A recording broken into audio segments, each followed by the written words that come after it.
Welcome back to our next podcast on cue card making. Turn on auto caption for better experience. I remember a time when a friend asked for my opinion on a matter that was very important to her.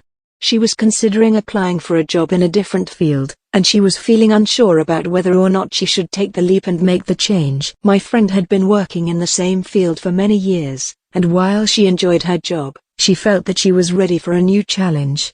She had always been interested in the field she was considering, but she was hesitant to leave the security and familiarity of her current job. When she asked me for my opinion, I was initially taken aback.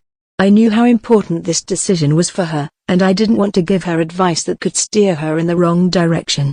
However, I also knew that she trusted me and valued my input, so I decided to share my thoughts with her. I started by asking her some questions about why she was considering the new field, what her goals were, and what she hoped to gain from the experience. As she talked, I could see the excitement and enthusiasm in her eyes, and I knew that this was something she was truly passionate about. After listening to her, I shared my thoughts. I told her that I could see how much this opportunity meant to her, and I encouraged her to pursue it. I reminded her that sometimes the greatest rewards come from taking risks and stepping outside of our comfort zones. At the same time, I also cautioned her to be realistic about the challenges she might face. I encouraged her to do her research, to talk to others in the field, and to be prepared for the learning curve that would come with a new job. My friend thanked me for my input, and we continued to talk about her decision for several more hours.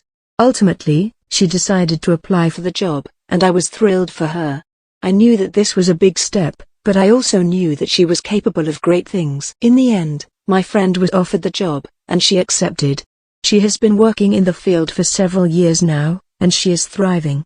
I am so proud of her for taking that leap of faith and following her heart. Looking back on that conversation, I realized that giving our opinion to others is a delicate balance between being honest and supportive. It's important to listen carefully, to ask questions, and to provide thoughtful feedback. But ultimately, the decision is up to the person asking for our opinion. All we can do is offer our insights and support them in whatever choice they make. Thank you for listening to our education podcast. As we wrap up this episode, we want to take a moment to express our gratitude for all of our listeners. We hope that our podcast has been a valuable resource for you in your educational journey and that it has provided you with insights, inspiration, and knowledge that you can apply in your life, and we look forward to sharing more insights with you in our next episode.